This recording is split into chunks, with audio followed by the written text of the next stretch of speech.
Imagine waking in the middle of the night to the sound of footsteps echoing through a medieval castle.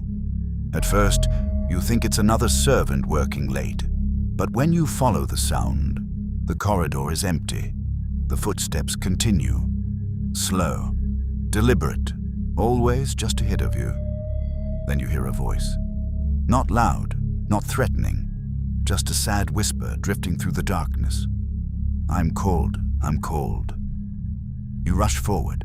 No one is there, yet every servant in the castle hears it, every night, for years.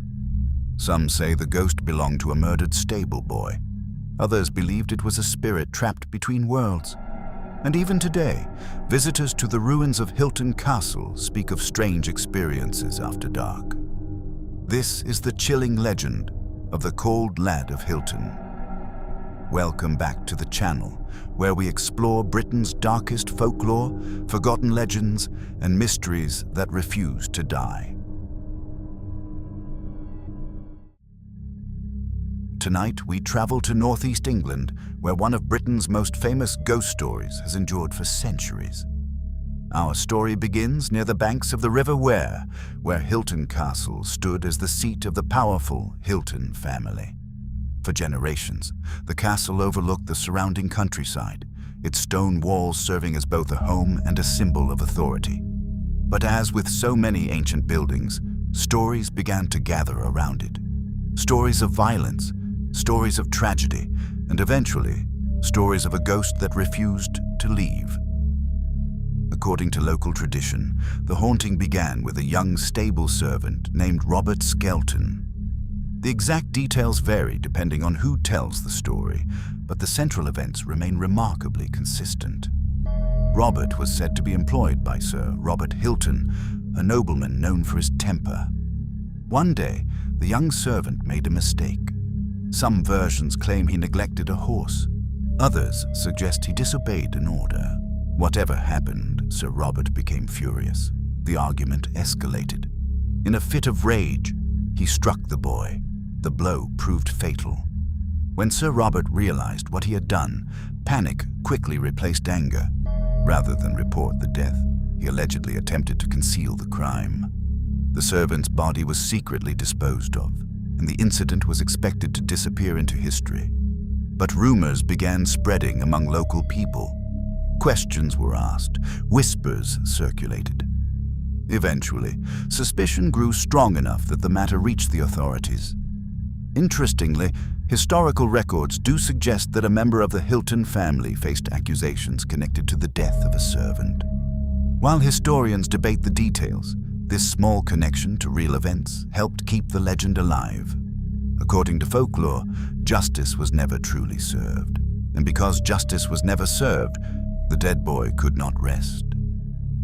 Soon after the servant's death, strange things began happening inside Hylton Castle. Servants reported hearing footsteps in empty hallways. Doors opened without explanation. Cold drafts swept through rooms where no windows stood open. Then came the sightings. A pale young boy wandering through the castle after dark. Witnesses claimed he would appear briefly before vanishing without a trace. Fear spread throughout the household. Yet what happened next made the story even stranger. Unlike many ghosts, the Cauld Lad was not known solely for causing trouble. In fact, he sometimes seemed helpful. Each evening, the servants carefully cleaned the kitchens before retiring for the night. The floors were swept, the tables were arranged, everything was prepared for the following day. Yet each morning they found signs that someone had been there during the night. At first, they believed another servant was responsible, but no one admitted to entering the kitchen. Determined to discover the truth, several servants decided to hide nearby and keep watch. As midnight approached, the castle grew quiet. The fire crackled softly. The corridors fell silent. Then the ghost appeared. The pale figure of a young boy emerged from the darkness. Instead of causing chaos, he began performing household chores. He swept the floor. He arranged utensils. He tidied the room. The servants watched in stunned silence. It was as though the dead servant had returned to continue the work he once performed in life. The ghost was also said to sing, Late at night, a mournful voice drifted through the corridors. One traditional version of the song survives to this day. Ways me, the acorn's not yet fallen from the tree. That's to grow the wood, that's to make the cradle, that's to rock the bairn, that's to grow to the man, that's to lay me. Those who heard the song believed it revealed the ghost's sorrow. The spirit seemed trapped, unable to move on, forced to wander until some unfinished matter was resolved. As the haunting continued, the servants sought advice. Some versions of the story say they consulted a local wise woman. Others claim they turned to a priest. Whoever provided the solution, the answer was unexpected. The ghost, they were told, was cold. Not simply cold in body, cold in death, cold in spirit. If warmth could be given to him, perhaps he could finally find peace.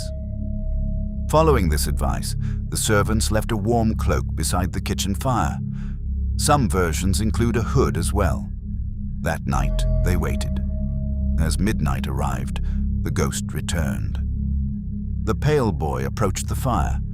He saw the garments. Slowly, he picked them up and put them on. Then, according to legend, a voice echoed through the castle. Here's a cloak and here's a hood. The Cauld Lad of Hylton will do no more good.